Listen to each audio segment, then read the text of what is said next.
బంగారం అక్రమ రవాణాతో అప్రతిష్ట మూటగట్టుకుంది కన్నడ హీరోయిన్ రన్యారావు. 14 కిలోలకు పైగా బంగారాన్ని అక్రమంగా తరలిస్తున్న ఆమెను బెంగళూరు విమానాశ్రయంలో అరెస్టు చేశారు. మరోపక్క అరబ్ దేశాల నుంచి అక్రమంగా బంగారాన్ని తరలిస్తూ పట్టుబడిన కన్నడ వర్ధమాన నటి ఓ డీజీపీ బంధువు రన్యారావు విచారణలో డొంకంత కదులుతోంది. ఆమె నుంచి ఇప్పటి వరకు మొత్తం 17.29 కోట్ల విలువైన పసిడి నగదును సీజ్ చేశారు.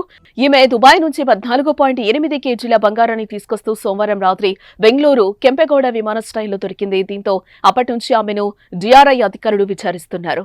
ఇక బెంగళూరు ల్యావెల్లి రోడ్ నందవాణి మాన్సన్ నివాసంలో నటి రన్యారావు నివసిస్తోంది. ఆమె నెలకు 4.5 లక్షల అద్దె చెల్లిస్తున్నట్లుగా తెలిసిందే. ఆ ఇంటిలో వెతికే కొద్దీ బంగారం బిస్కెట్లు, కడ్డీలు, ఆభరణాలు లభించాయి. మంగళవారం నుంచి సోదాలు నిర్వహించి 2.06 కోట్ల విలువైన బంగారం స్వాధీనం చేసుకున్నారు. 2.67 కోట్ల నగదు కూడా లభించింది.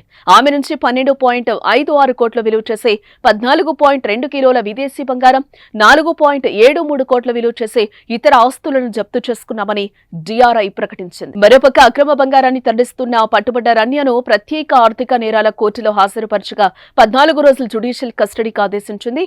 ఆమెను హెచ్ఆర్బీఆర్ లేఅవుట్లోని డిఆర్ఐ కేంద్ర కార్యాలయంలో అధికారులు ప్రశ్నించారు. ఆమె బంగారు స్మగ్లింగ్ దందాకు కొందరు పోలీసులు, పారిశ్రామికవేత్తలు సహకారం అందించినట్లుగా అనుమానం వ్యక్తమైంది. మరోపక్క నటి రన్యారావు తరచూ దుబాయ్కి వెళ్లొస్తోంది.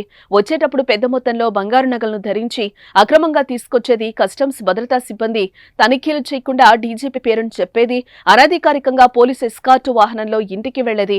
తరచూ దుబాయ్కి వెళ్లి గుట్టుగా బంగారాన్ని తీసుకొస్తూ ఉండడం వెనుక పెద్ద ముఠానే ఉండవచ్చని డిఆర్ఐ ఆదేశంగా దర్యాప్తు చేస్తోంది. ఇక ఈ ఘటనపై తండ్రి డీజీపీ కె రామచంద్రరావు స్పందించారు. 4 నెలల క్రితమే రన్య పెళ్లి జరిగిందని, అప్పటి నుంచి ఇప్పటి వరకు తను వాళ్ళని కలవనే లేదని చెప్పారు. తన గురించి కానీ తన భర్త చేసే బిజినెస్ గురించి తమకేం తెలియదంటూ చెప్పుకొచ్చారు.